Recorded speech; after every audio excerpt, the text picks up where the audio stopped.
Bueno, hoy nos toca comenzar con la fisiología digestiva y lo primero que este es el módulo de esta clase. Recuerden que tienen todas las clases en Y Ultra, que sería bueno, me emocionaría que ustedes entren a la clase habiendo leído la clase antes, pero bueno, la felicidad es inalcanzable, yo lo entiendo, pero sería un esfuerzo muy importante de hacer. Este es el práctico de esta semana,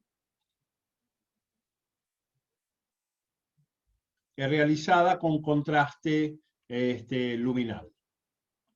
En cuanto a la definición de funciones y de partes, básicamente el intestino o el tubo digestivo tiene como funciones la digestión, que tiene un proceso mecánico que ocurre en la boca, en el estómago, y procesos químicos que ocurren en el estómago y en el intestino delgado.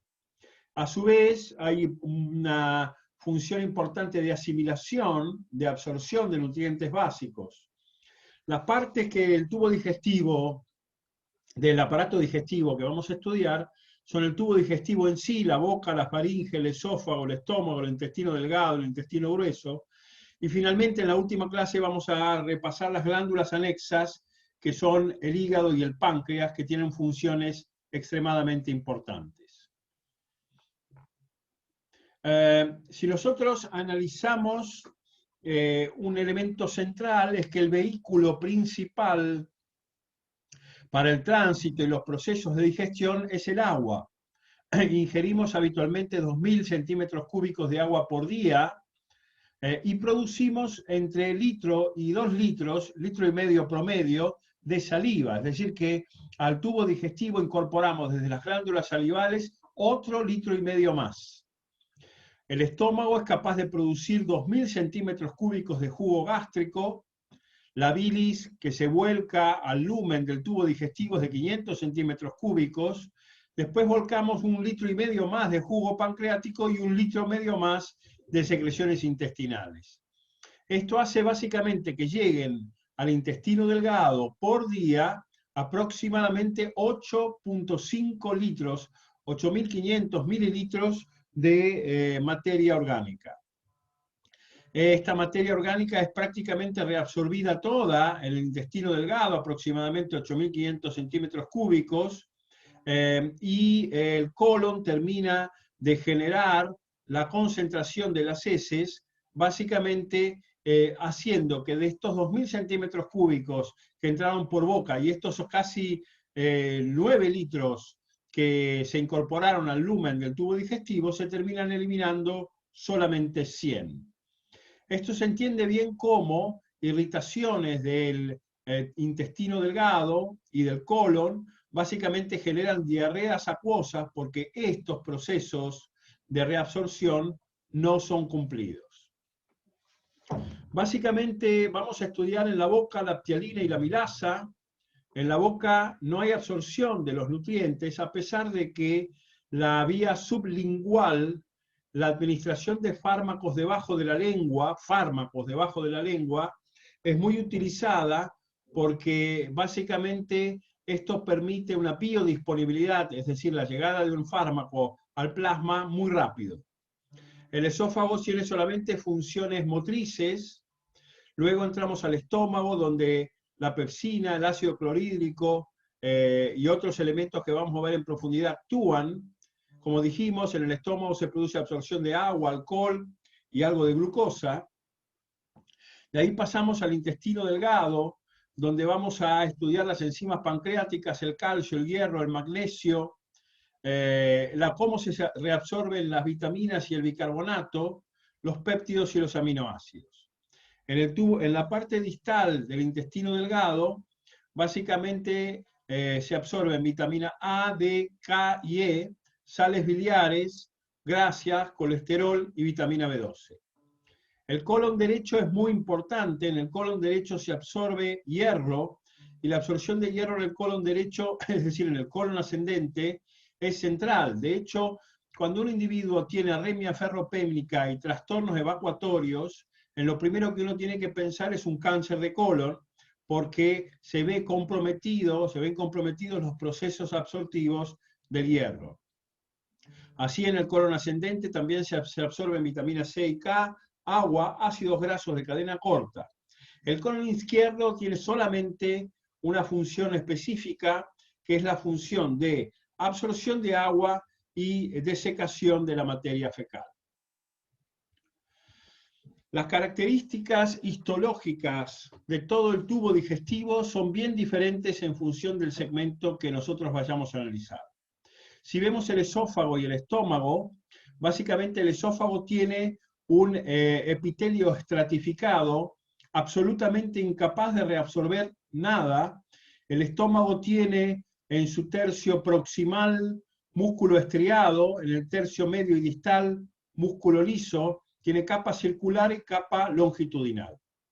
Aquí tenemos el taco del esófago superior. El estómago ya no tiene músculo estriado, es el único tracto del tubo digestivo que tiene 3 tipos de músculos lisos, uno que es longitudinal, uno que es circular y uno que es oblicuo. Es el único órgano del tubo digestivo con esta característica. Hay glándulas que vamos a estudiar muy puntualmente, y como ven, la composición de la mucosa gástrica y la mucosa esofágica es completamente diferente.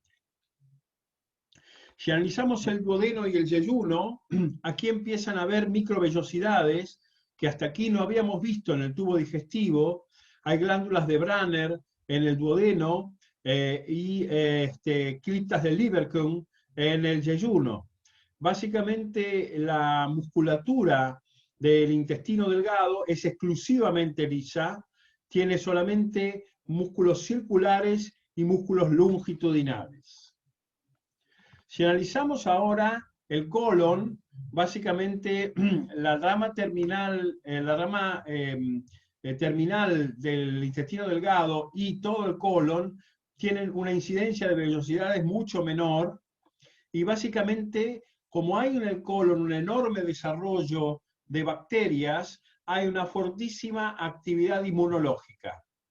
Esta fuerte actividad inmunológica implica la acumulación linfocitaria en placas que se denominan placas de Peyer, que básicamente protegen la translocación bacteriana, es decir, el ingreso de las bacterias del lumen intestinal al cuerpo. En cuanto a la circulación de los vasos, vemos que en el tubo, en el intestino delgado, tenemos circulación venosa, circulación biliar y circulación simpática, mientras que en el resto de los componentes del tubo digestivo, la circulación biliar y linfática es menos importante. La biliar no existe directamente. Bien, ¿preguntas? No. Bien, analicemos las fases generales de la digestión. Las fases generales de la digestión las vamos a clasificar en fase cefálica, fase gástrica y fase intestinal. La fase cefálica básicamente tiene que ver con la activación neurovegetativa parasimpática. El neumogástrico, el vago o décimo par es el protagonista. El parasimpático excita la producción de pepsina y de ácidos y gobierna la motilidad de la fase cefálica. En la fase gástrica vamos a ver que se van a poner en marcha reflejos nerviosos, reflejos vagales, estimulación por gastrina. La reina del estómago es la gastrina y el rey del estómago es el décimo par o neumogástrico. De ahí pasamos a la fase intestinal, donde básicamente hay mecanismos nerviosos y hormonales. Aquí las hormonas entran fuertemente en juego, varias de ellas, y aquí tiene que ver la interferencia, interacción del intestino con el hígado y con el páncreas. Claramente el sistema nervioso parasimpático es el que gobierna el tubo digestivo. Los pares craneales del 1 al 12, todos ellos tienen que ver de alguna manera con el tubo digestivo, pero para hacerlo muy sencillo, los protagonistas más importantes, más allá de los músculos masticatorios, son el décimo par o neumogástrico que gobierna esófago, estómago, todo el intestino delgado y el colon derecho. Y el colon transverso y el colon descendente básicamente es gobernado por nervios pélvicos, es decir, son reflejos no neurovegetativos. El neumogástrico básicamente se encarga no solo de gobernar la producción de secreciones y la motilidad del tubo digestivo, sino también de enviar información al sistema nervioso central para poder reaccionar en consecuencia. Bien, algunos detalles importantes del vago neumogástrico o décimo par. Claramente se ocupa de la sensibilidad de una serie de órganos, de la faringe, del esófago, del estómago, del intestino, de la glotis, de la tráquea, de los pulmones. Su rama auricular presenta sensibilidad en la piel, en la parte posterior del pabellón auricular, y su rama posterior del conducto auditivo externo. Es decir, que claramente tiene una función aferente, es decir, de llevada de información al sistema nervioso central. En cuanto a la función motora, gobierna las fibras estriadas, así como los constrictores de la faringe y músculos laríngeos, y también gobierna fibras lisas, como la de los bronquios, esófago, estómago, intestino delgado y parte superior del intestino grueso. Existen fibras moderadoras de la actividad cardíaca, también parasimpática, esto lo vimos en fisiología cardiovascular, y fibras secretoras para el estómago, páncreas y tráquea. Si nosotros analizamos las eferencias, es decir, de dónde salen básicamente los nervios que terminan inervando al tubo digestivo, vemos que de torácica 5 a torácica 11 básicamente tenemos eferencias neumogástricas del vago, del décimo par. De torácica 5 a torácica 9 tenemos la boca, la segunda porción del duodeno, el hígado, la vesícula biliar y el páncreas.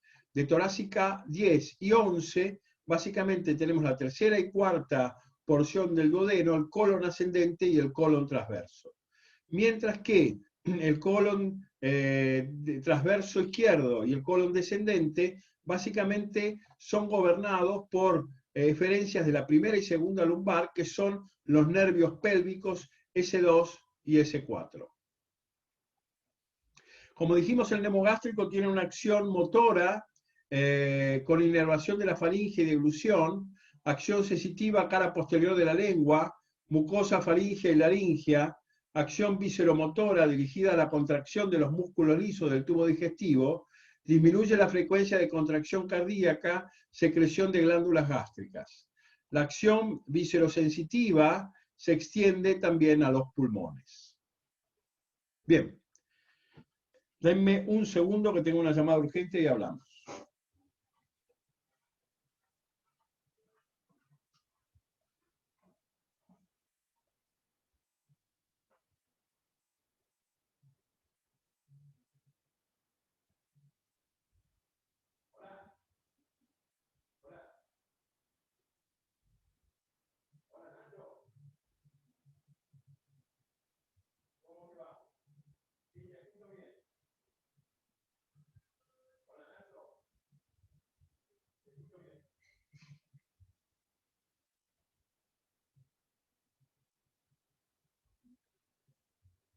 Sí, lo mandé yo, lo mandé yo, te explico por qué. Está con dolor epigástrico, refractario al tratamiento con 40 miligramos de omeprazol desde hace 5 días. La verdad es que yo me quedaría tranquilo que todo esté bien.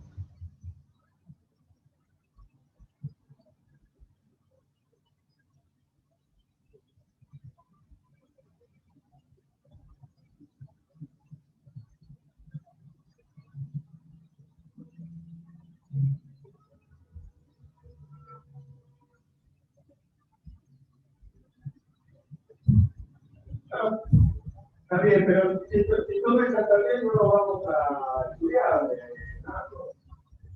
Digamos, si no hay nada de electro, no hay nada de troponina, vamos a dar ansiolítico y esperamos.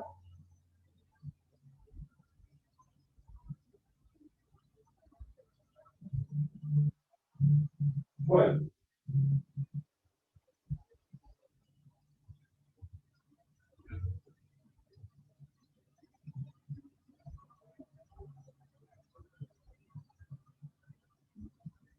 Excelente, excelente. Gracias, Nachito. Chao, viejo.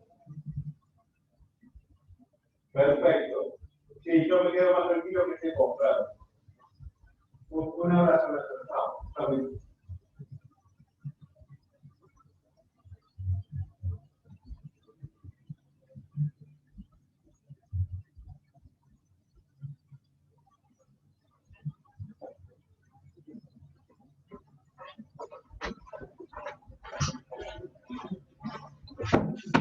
Bueno, disculpen, es la consulta urgente de un paciente. Bueno, empecemos por lo primero. Lo primero y lo más importante, básicamente la boca. Después finalmente vamos a terminar con el estudio del primo, que es la parte final del tubo digestivo también, no hay problema. ¿Me escuchan? Sí, sí, profe. Bien. La masticación. Básicamente no vamos a profundizar en esto, pero sí sepamos que las piezas dentarias como médicos las tenemos que conocer. La boca es la entrada de los alimentos al cuerpo. Allí con la ayuda de los dientes y la lengua se trituran. Tenemos 4 dientes incisivos, 2 caninos, 2 premolares y 4 premolares y 6 molares. Los incisivos básicamente cortan los alimentos, los caninos desgarran, los premolares y molares se encargan de la trituración. El diente en particular está formado por una corona de esmalte. Esta corona de esmalte tiene una pulpa de dentina, que es un material de óseo diferenciado, fortificado, y una raíz del diente que básicamente es la que le lleva nutrición y sensibilidad. Bien, analicemos ahora fisiología de la lengua y fundamentalmente hablemos del gusto. Aquí un refreshment de la anatomía de la zona. Esta es la epiglotis. Aquí tenemos el pliegue glosoepiglótico, los músculos palatinofaringeos y palatino-gloso. Aquí tenemos las amígdalas, ¿sí? El velo del paladar al fondo, el surco terminal de la lengua, y aquí empieza la lengua a estar cubierta de lo que vamos a estudiar ahora, que son una serie de papilas calciformes, de papilas gustativas, que tienen la función de transducir los estímulos químicos en estímulos eléctricos. Las papilas gustativas se diferencian en toda la lengua, son todas diferentes. Aquí las tenemos en una fotografía detenida y aquí una fotografía microelectrónica de las papilas gustativas. Básicamente tienen un poro, células acompañantes que son células estromales, tenemos neuronas que son las que se despolarizan con la apertura de canales de sodio, al igual que ocurre en las fibras del nodo sinusal, generan una corriente eléctrica que es multiplicada por 10 por este sistema y llevada a la neurona sensorial. La distribución de las papilas no es uniforme, es heterogénea, de tal forma que hay papilas amargas en el fondo, papilas ácidas al costado y atrás, papilas saladas al costado y adelante sensibilidad básicamente al dulce. La inervación del sistema básicamente tiene que ver con la motilidad, el noveno par o glosofaringeo, el 12º par o hipogloso mayor, el facial se encarga de la boca, y el trigémino se encarga de la sensibilidad y la inervación de los sistemas glandulares salivales. Las eferencias de todo este sistema nervioso se dan entre C1 y C3. En cuanto al gusto, obviamente, junto con el olfato, nos permite discriminar el sentido de los alimentos. Los alimentos disueltos por la saliva impactan en su elemento químico a los botones sensoriales, generando un potencial de acción por apertura de canales de sodio. Esto da una señal bioeléctrica que tiene un umbral de sensación y un umbral de reconocimiento. Es decir, nos dice que existe la sensación, pero también nos dice cuál es la sensación. La boca y la saliva, gracias a la trituración y a la disolución que ocurre de los alimentos, concentran 10 veces la sustancia que van a estimular el poro del botón gustativo.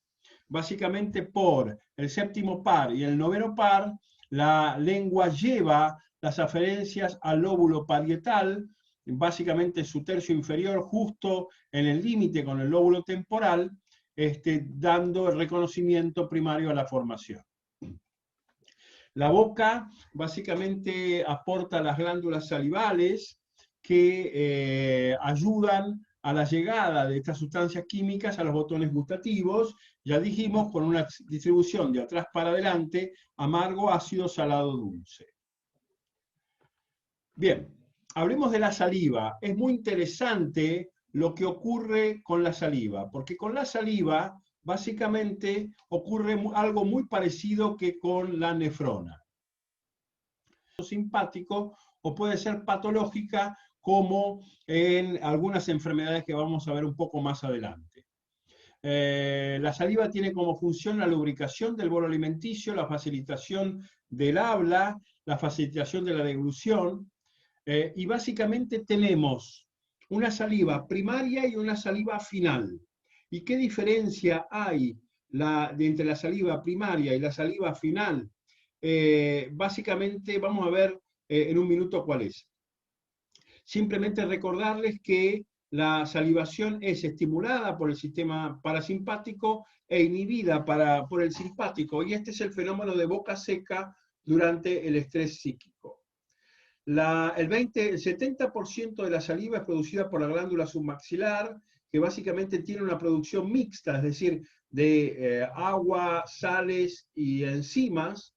El 20% es producida por la parótida, que tiene una secreción serosa, es decir, de fuerte contenido enzimático.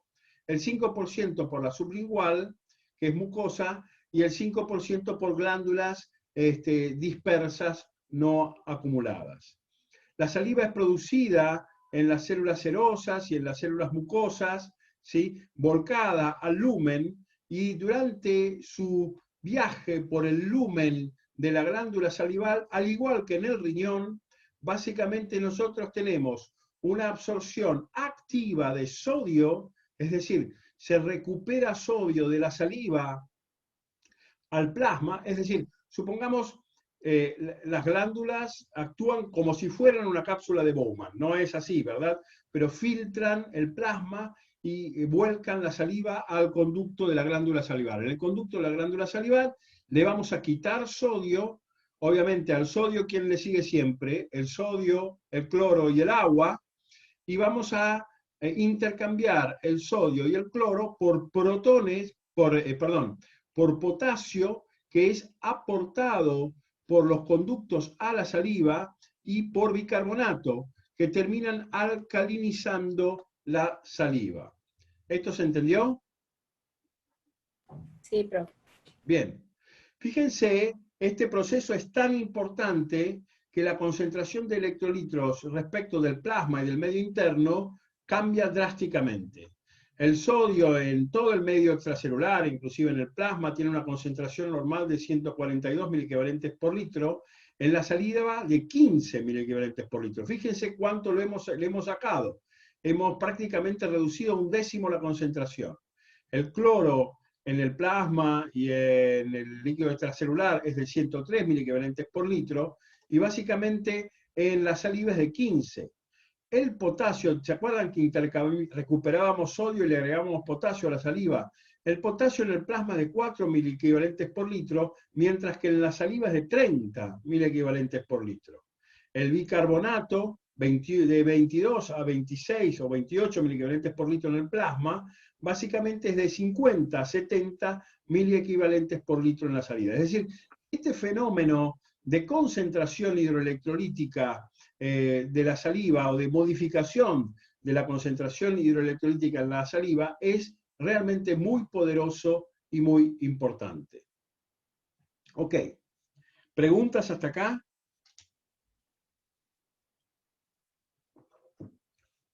¿Nada? Profe, una pregunta. Ya.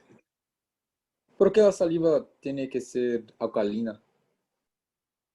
La salina tiene que ser alcalina porque las enzimas y puntualmente la milasa salival actúa en medio alcalino, si no, no podríamos empezar a romper las cadenas de hidratos de carbono en un medio ácido.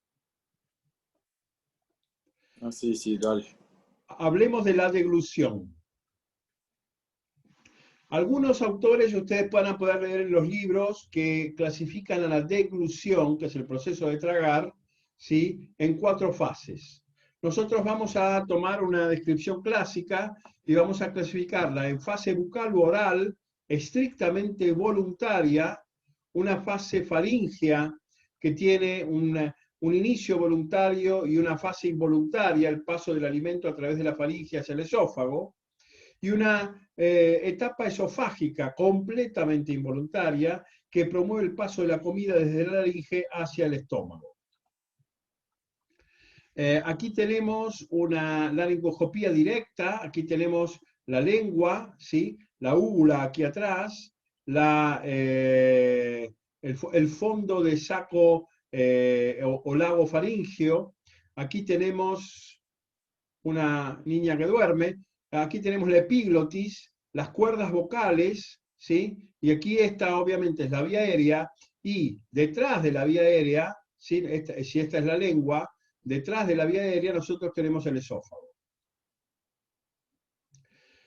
Pues en los procesos de deglución, la lengua es central, es importantísima, porque lo primero que hace es generar el reflejo deglutorio, y luego lo que hace es evacuar la boca hacia la faringe. Con lo cual, la lengua genera inicialmente una rampa que empuja el bolo alimenticio hacia el velo del paladar, ahí, dando origen a todo el reflejo deglutorio que cierra la epiglotis y evita y abre el esófago, evitando que el alimento pase a la vía aérea. Y abre el esófago, que normalmente, excepto cuando nosotros deglutimos, normalmente está colapsado y cerrado. Esta es una laringoscopía indirecta, las cuerdas vocales y la epiglotis. Aquí de vuelta. Y esto que está en verde es el lago faríngeo, y este es un estudio de deglución que está intentando entender si el paciente es capaz de tragar adecuadamente. Evidentemente no puede. Fíjense cómo el contraste termina metiéndose en parte a la vía aérea al final de las imágenes. ¿Lo ven ahí? ¿Cómo se mete? Bien, entonces, la lengua es central, lo que termina es generando un empuje, un empujón del velo del paladar con una especie de rampa para finalmente terminar evacuando la boca y poniendo en marcha todo el proceso deglutivo. Entonces, 3 fases de devolución.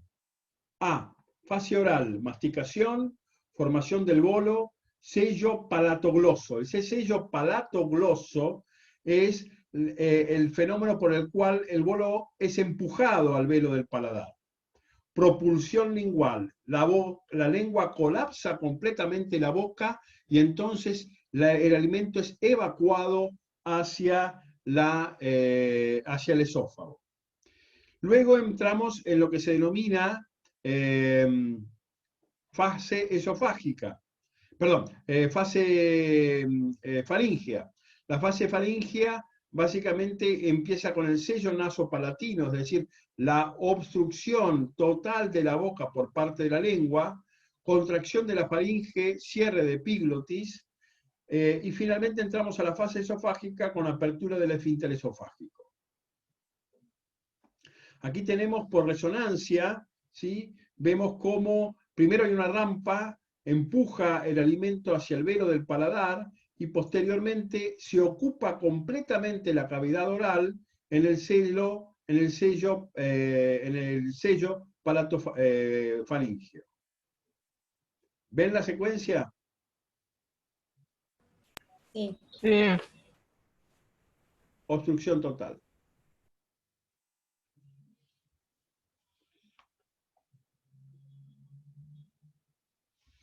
Este es un estudio de deglución por contraste. Al paciente se le hace tomar una sustancia radiopaca y entonces empieza a estudiar y a evaluar cómo el esófago es capaz de conducir esa sustancia radiopaca como si fuera alimento a través de su cavidad. Esta es una laringoscopía directa hecha con un fibroscopio. Aquí estamos pasando por las coanas de la nariz, estamos pasando directamente y ahí llegamos al velo del paladar y a la rinofaringe, es decir, a la faringe superior.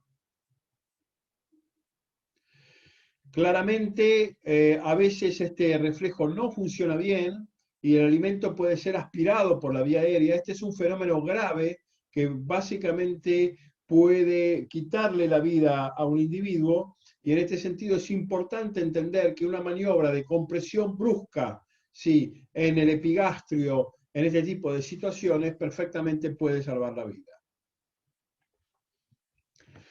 Hay dos tipos de trastornos de deglución.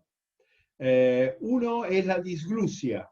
La disglusia es cuando duele al tragar.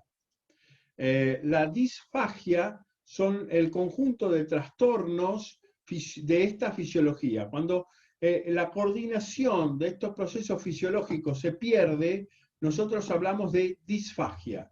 Las disfagias pueden ser altas u orofaringias o bajas y esofágicas. El problema de las disfagias es que van a incluir alimentos a la vía aérea, y la inclusión a los alimentos a la vía aérea puede generar lo que se denomina neumonías aspirativas, que son verdaderamente graves y pueden comprometer la vida del paciente. Una de las características o otra de las patologías graves de todo este sistema es lo que se denomina neuralgia del trigémino. El trigémino básicamente da inervación sensitiva a la frente, el maxilar superior y el maxilar inferior, y a veces puede generar dolores irritativos, lacerantes, realmente fuertes, que incluso pueden llevar al suicidio del paciente porque son intolerables. Pueden durar de 1 a 2 minutos y con frecuencia se trata con anticonvulsivantes como la carbamazepina. Estas neuralgias del trigémino son gatilladas por elementos extremadamente fríos en la boca, elementos extremadamente ácidos. Todos nosotros hemos sufrido alguna vez neuralgia del trigémino, por ejemplo, al tomar un helado. ¿Sí?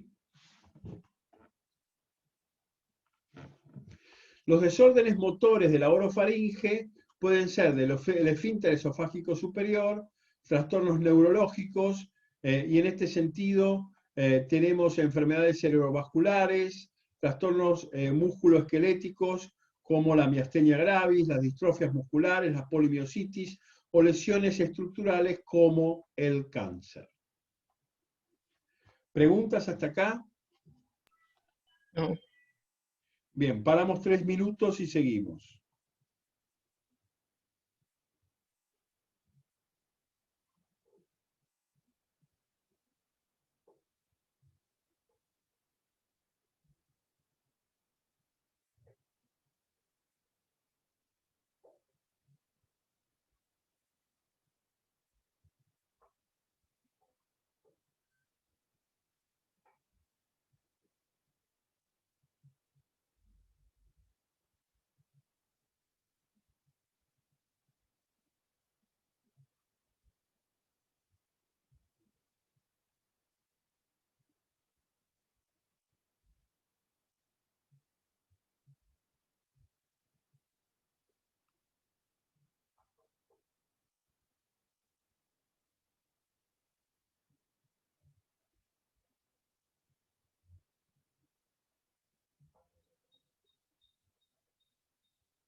¿Preguntas? No, ¿Dudas? tampoco. Bueno.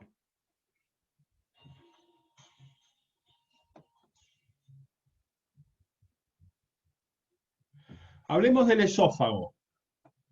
Y puntualmente tengamos en cuenta sus relaciones anatómicas que son clínicamente importantes. La primera es que es desplazado hacia la derecha por la aorta, que desde la izquierda, junto con él, pasan por el hiato diafragmático. El esófago es posterior a la tráquea y básicamente hasta la bifurcación traqueal, que es en la cuarta dorsal, se interpone a todo lo demás. Pero después de la cuarta dorsal, después de la bifurcación traqueal, el esófago está en relación anatómica directa con el corazón. De tal forma que cuando el corazón crece de tamaño, se puede sentir lo que se denominan palpitaciones, es decir, los golpes cardíacos sobre el esófago. Y en la miocardiopatía dilatada, es decir, en pacientes con insuficiencia cardíaca terminal, con frecuencia hay trastornos para tragar porque el corazón está comprimiendo el esófago. En cuanto a sus componentes, entre C6 y el extremo superior del tórax es el esófago cervical, entre este punto y el hiato esofágico el esófago torácico, y entre el hiato esofágico y el cardias es el esófago abdominal.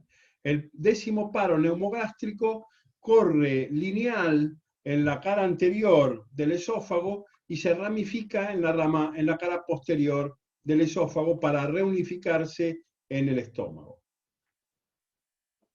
El esófago presenta dos esfínteres, uno verdaderamente esfínter, verdaderamente constituido, que es el esfínter esofágico superior, que separa la faringe del esófago, se cierra en inspiración para evitar que el aire ingrese en el tracto digestivo, y un esfínter esofágico inferior, que en realidad es el cardias, no es un verdadero esfínter, separa el esófago del estómago y evita el reflujo hacia el esófago. En cuanto al esófago en sí, como dijimos, no tiene ninguna capacidad absortiva, su contenido es básicamente alcalino, porque el bolo es alcalino por los aportes de la saliva en la boca. Es un tubo colapsable de 25 centímetros que se extiende desde la faringe hacia el estómago, penetra en el diafragma en su trayectoria hacia la cavidad torácica abdominal. Actúa como conducto de alimentos, se encuentra posterior a la tráquea, es el primer segmento del tubo digestivo y es el único segmento del tubo digestivo junto con el ano que tienen músculo estriado. Las capas circulares internas y longitudinales de las musculaturas son estriadas y voluntarias en su tercio superior, en el tercio medio y en el tercio inferior son lisas e involuntarias. Aquí tenemos la constitución esofágica, hay una adventista, una capa longitudinal siempre externa, una capa circular siempre interna, luego tenemos los plexos submucosos, que son los plexos, y los plexos mioentéricos, ¿sí? Que son los plexos de Meissner y Auerbach, que ahora vamos a nombrar, y finalmente la mucosa y la cavidad esofágica. En cuanto a la incidencia de músculo estriado o músculo liso, en el tercio superior del esófago es completamente estriado, pero esto va reduciéndose a medida que llegamos a la unión con el tercio medio. Ya en el tercio medio y en el tercio distal, la musculatura esofágica es completamente lisa e involuntaria. En este sentido, el gobierno del esófago en su tercio proximal está dado por el núcleo ambiguo del neumogástrico y en el tercio medio y en el tercio distal por el núcleo dorsal del vago. En cuanto al esfínter esofágico superior, es una zona de 2 a 4 centímetros capaz de soportar presiones muy altas, puede llegar a 100 milímetros de mercurio, puede levantar 11 centímetros de agua, tiene una gran presión previo a la deglución y durante la inspiración. El esfínter esofágico superior está siempre cerrado y se abre básicamente cuando comienzan los reflejos deglutorios. Conformado por músculo estriado, tiene de 2 a 4 centímetros de longitud, está formado principalmente por fibras horizontales de músculo cricofaríngeo y una pequeña parte del músculo constrictor inferior de la faringe. En la parte, básicamente el control neurológico de este esfínter, básicamente es del décimo par, es del neumogástrico, en su rama laringio recurrente. Se encuentra cerrado tónicamente y se abre en forma momentánea en respuesta a la deglución. Otra función importante del esfínter esofágico superior es la de generar una barrera secundaria, evitando así la aspiración de los contenidos gastroesofágicos. Zona de alta presión del esfínter superior, básicamente de entre 2 y 4 centímetros, musculatura estriada, puede levantar hasta 100 milímetros de mercurio de presión y es de inervación vagal. Y aquí pasamos al cuerpo esofágico. El cuerpo esofágico tiene 22 centímetros, musculatura estriada en su tercio superior, pero desaparece rápidamente modificándose por musculatura lisa distal. La inervación es vagal y en parte simpática. La presión que es capaz de realizar esta porción del esófago es baja, puede llegar a lo sumo a 5 milímetros de mercurio. Esta parte del esófago tiene como lógica central la conducción. ¿Y cómo se produce la conducción del bolo alimentario? Lo primero que ocurre es la contracción de las fibras circulares. Porque si nosotros contrayésemos las fibras longitudinales, el bolo podría ir en esta dirección o en esta dirección, pero generándole un tope con la primera constricción de las fibras circulares, al contraer las fibras circulares, básicamente el bolo solo puede progresar en este sentido. Bien, en cuanto a la inervación, básicamente, como dijimos, sistema nervioso parasimpático, neumogástrico, pero la ejecución terminal de la inervación está dada por el plexo mioentérico, que se denomina plexo de Auerbach o Auerbach, me gustaría escuchar Auerbach, plexo submucoso o plexo de Meissner. Obviamente, el plexo mioentérico es el más cercano a las fibras longitudinales y el plexo submucoso es más cercano a las fibras circulares. El plexo submucoso o plexo de Meissner se encuentra entre la muscularis mucosa y la capa muscular circular del esófago. En cuanto a la inervación del esófago, el plexo de Auerbach o Auerbach se encuentra entre las capas musculares longitudinales y capa muscular circular, siendo el responsable de la inervación de las capas longitudinales. Siempre que en fisiología hay un mecanismo agónico, hay un mecanismo antagónico para compensarlo. Y básicamente tenemos una vía que lleva a los efectos de excitación peristáltica, es decir, llevan a la contracción, que básicamente están en el núcleo rostral del neumogástrico, que como tiene como neurotransmisor entre la primera y la segunda neurona a la acetilcolina y como efector sobre los músculos lisos también la acetilcolina, generando constricción. Pero también hay una vía relajante, porque obviamente no puede mantenerse contraído todo el tiempo la musculatura esofágica. Hay un mecanismo de relajación, que básicamente tiene que ver con el núcleo ventral del vago, que tiene acetilcolina en la primera neurona y múltiples neurotransmisores como el VIP y el óxido nítrico en los efectores. Esta vía genera inhibición de la relajación y por lo tanto inhibición de la peristalsis. En cuanto a los desórdenes motores del esófago, básicamente hay enfermedades autoinmunes que están generadas por inmunoglobulinas que atacan al propio sistema digestivo, y en este sentido tenemos la esclerodermia. Es una importante enfermedad frecuente en las mujeres que lleva a la xerostomía, es decir, al que este paciente no produce saliva, y también lleva a la producción de alteración de cardíacas y respiratorias.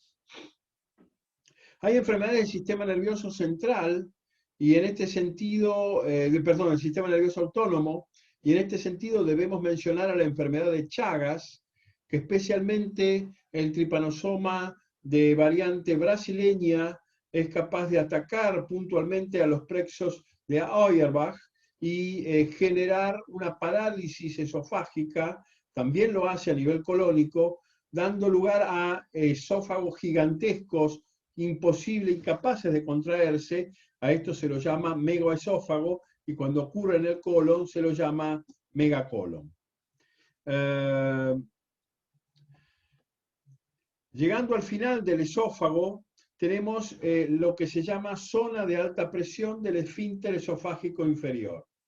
El esfínter esofágico inferior en realidad no es un esfínter anatómicamente constituido como el superior, siempre es de control involuntario, tiene que ver con múltiples fenómenos: los pilares diafragmáticos, la curva que pega el esófago sobre el cardias y una escasa, muy pobre concentración de fibras circulares. Este esfínter esofágico inferior o zona de alta presión es de musculatura circular, tiene mucho menos poder que la zona de alta presión, que el esfínter esofágico superior, pudiendo llegar a 23 milímetros de mercurio, es de inervación simpática y parasimpática, y su tono está determinado por múltiples factores. Lo aumentan la gastrina, el polipéptido pancreático, la sustancia P, la bombecina, quédense tranquilos que todo esto lo vamos a ver en profundidad, la vasopresina, la angiotensina 2 y la prostaglandina F2. Elementos que disminuyen la zona de alta presión. Esta zona de alta presión claramente evita el reflujo, pero elementos que disminuyen esta zona de alta presión, con lo cual facilitando el reflujo. El alcohol, el mentol, la colecistoquinina, la secretina, el glucagón, el péptido inhibidor gástrico, todo esto lo vamos a estudiar en las próximas clases, el péptido intestinal vasoactivo, la dopamina y, fíjense, la progesterona. Ustedes han visto que con frecuencia las mujeres en el primer trimestre de embarazo tienen náuseas, vomitan, y con frecuencia una mujer con amenorrea que vomita es una mujer embarazada hasta que se demuestre lo contrario. Esto básicamente es porque la progesterona disminuye fuertemente la zona de alta presión. ¿Para qué? Básicamente durante el primer trimestre de embarazo es el punto en el cual el feto se forma. La génesis fetal, la embriogénesis, tiene como punto crítico el primer trimestre del embarazo. La mujer tiene una tendencia al vómito y a subalimentarse en este primer trimestre, básicamente para evitar que incorpore sustancias potencialmente teratogénicas, potencialmente dañantes de la génesis del embrión en el primer trimestre. ¿Preguntas? ¿Dudas? ¿Cuestiones? ¿Vamos bien? Sí. Bien. El esfínter esofágico inferior también es de 2 a 4 centímetros de espesor, es de músculo liso, pero este músculo no es tan eficiente como el superior, y aquí intervienen los pilares del diafragma, el ligamento frenoesofágico, que ayudan a generar una barrera de reflujo gastroesofágico. El epitelio en este esfínter esofágico inferior, aquí tenemos a un anillo adiposo, el diafragma, la aponeurosis diafragmática y el peritoneo. Dentro del esfínter esofágico inferior hay una frontera, que es la frontera entre el mundo alcalino del esófago y el mundo ácido del estómago. Esta frontera hace que estas dos mucosas sean completamente diferentes. Y son completamente diferentes con una mucosa, con una frontera lineal, realmente es una línea. Cuando hay una disfunción del esfínter esofágico inferior y refluye gas ácido hacia el esófago, este sector de la mucosa esofágica se inflama, genera una metaplasia, se gastrifica, es decir, se transforma en tejido gástrico, y esta es una situación potencialmente cancerígena que se la considera como preneoplásica.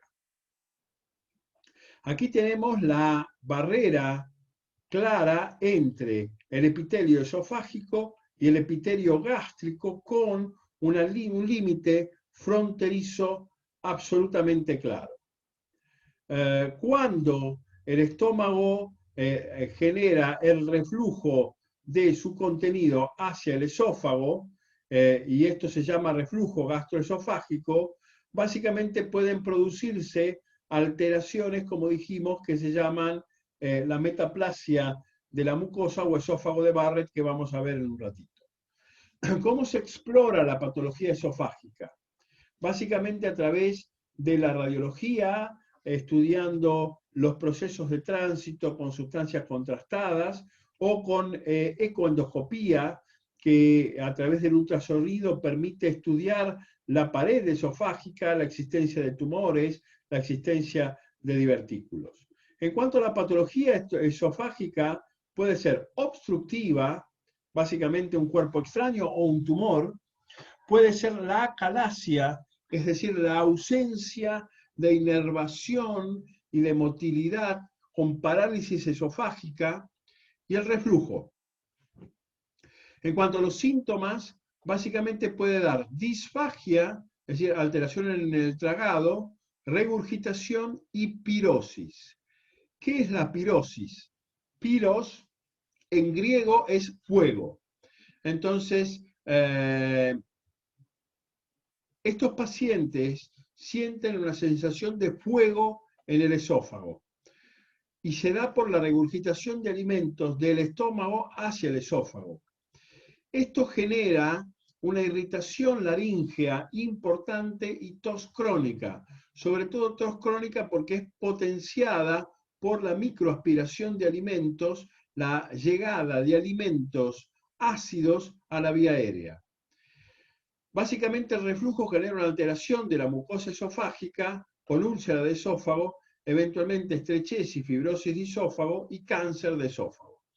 Aquí tenemos una endoscopía donde estamos viendo el esófago y aquí al fondo tenemos el estómago y cómo el reflujo gastroesofágico en este paciente ha generado una metaplasia de la mucosa esofágica, dando lugar a la irritación de la misma. A esto se lo llama esófago de Barrett, B-A-R-R-T-S. El esófago de Barrett es esta irritación esofágica que se la considera precursora del cáncer de esófago. En ocasiones el esófago pierde su lugar, este es un esófago normal, pero se desplaza hacia el tórax, el esófago abdominal entra en el tórax y a esto se lo llama, porque se desliza, hernia por deslizamiento. Y otra vez se forma un saco dentro del tórax, paralelo al esófago, y a esto se lo llama hernia paraesofágica. El reflujo gastroesofágico genera microaspiraciones, reflejos vagales que estimulan la broncoconstricción, mayor reactividad bronquial, mayor frecuencia respiratoria, y en los niños, por estos mecanismos, el reflujo gastroesofágico puede ser la madre de un proceso asmático.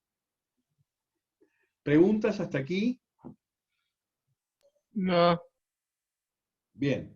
Paramos un par de minutos y seguimos.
¿Cómo está tu papá? ¿Bien? Bueno, dejar un beso a los dos.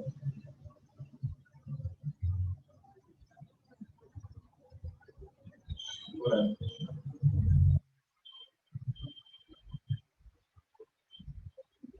Bueno, decirle que muchas gracias y que estamos esperando a ver qué hace San Lorenzo.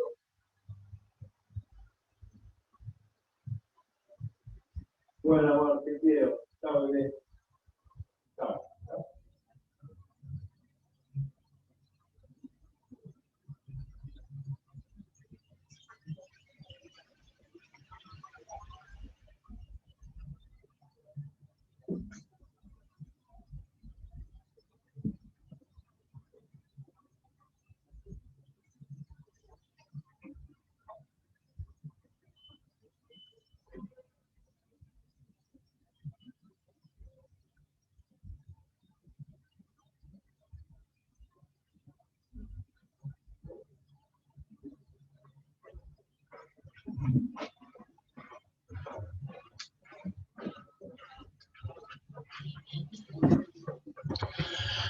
Bueno, médico Blastos, ¿cómo vamos?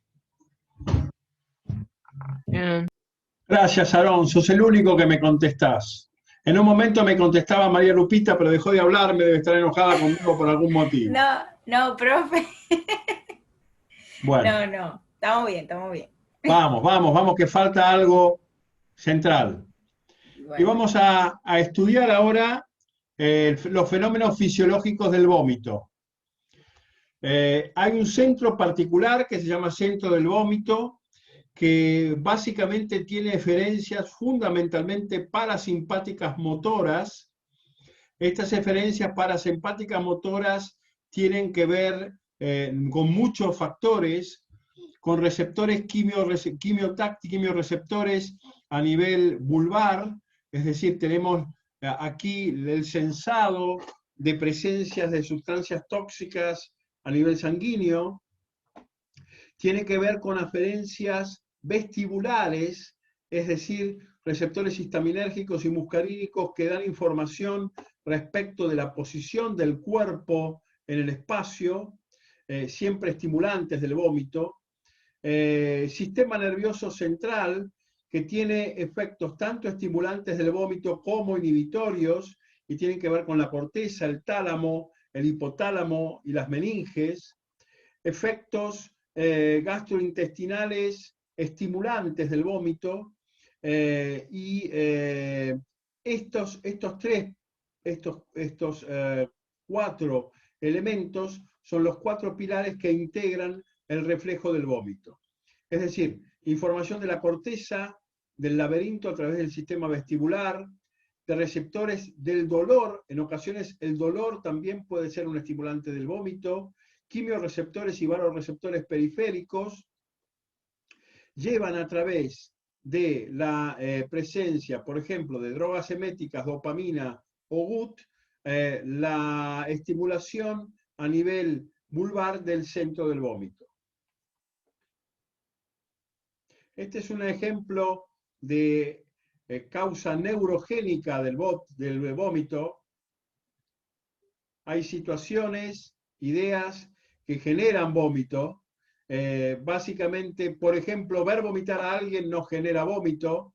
Y esto está hablando claramente de que hay aferencias sensoriales que puede ser de tipo emocional o de tipo sensorial. Hay olores que nos generan vómitos o ideas que nos generan vómitos que llegan a los centros vulvares generando la activación de los centros vasomotores, de salivación, y a través de los pares craneales 8 y 10, activación de los núcleos neurovegetativos y eferencia hacia los sistemas digestivos que dan lugar a los náuseas, arcadas y eventualmente vómitos.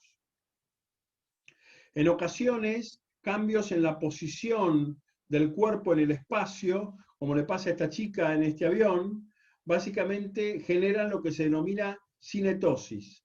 La cinetosis a través vestibular y gracias a receptores histaminérgicos y muscarínicos estimulan al centro de vómito, básicamente de vuelta, poniendo en marcha todo este mecanismo eferente, induciendo náuseas, arcadas y vómito.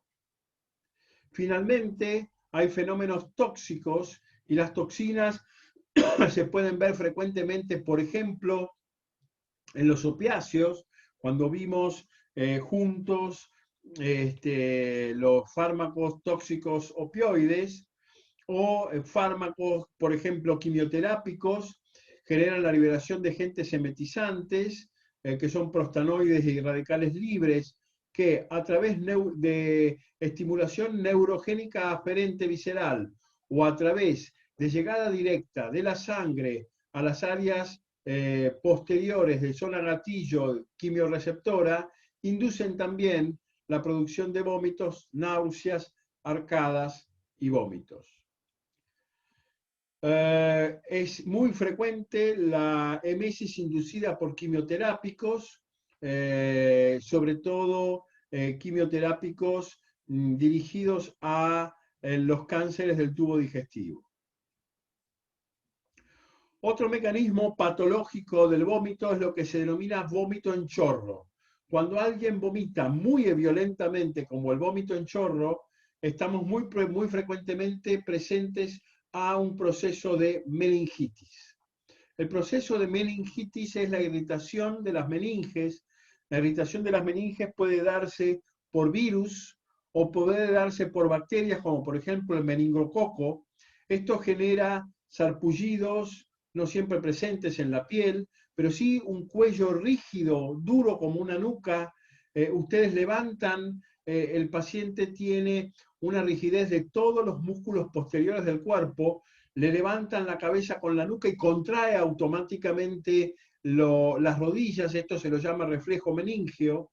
Puede cursar también con convulsiones, un vómito en chorro por afección directa del centro del vómito, que literalmente proyecta el vómito a más de 2 metros con mucha violencia, sensibilidad a la luz, náuseas, fiebre, dolor de cabeza, sueño extremo. A esto se lo llama síndrome meningeo y es propio de las meningitis, que pueden ser, como decíamos, virales, bacterianas y también eventualmente químicas. Cuando nosotros tenemos disfagia grave, básicamente también podemos vincular esta disfagia a la presencia de cáncer. Los cánceres de esófago son de mal pronóstico. Esta es una endoscopía digestiva alta de un esófago normal y esta es una endoscopía digestiva alta de un esófago con un tumor. Este crecimiento irregular es maligno y básicamente es secundario a muchos años de reflujo gastroesofágico no atendido en tiempo, o hay también en algunos casos algún grado de predisposición familiar genética a la aparición de estas lesiones. Estos cánceres son casi siempre mortales.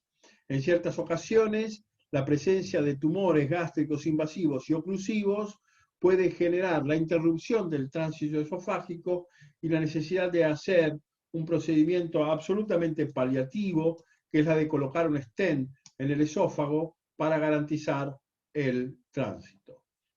Procesos crónicos irritativos del esófago pueden generar deformaciones esofágicas con divertículos. Estos divertículos son literalmente protrusiones de bolsas esofágicas hacia el exterior, y ese divertículo, cuando ocurre en el esófago, se lo llama divertículo de Zenker. Este divertículo de Zenker es grave, puede ser un precursor de ruptura esofágica, y si el esófago se rompe, el paciente muere de una mediastinitis, de una inflamación esofágica mayor. Bueno,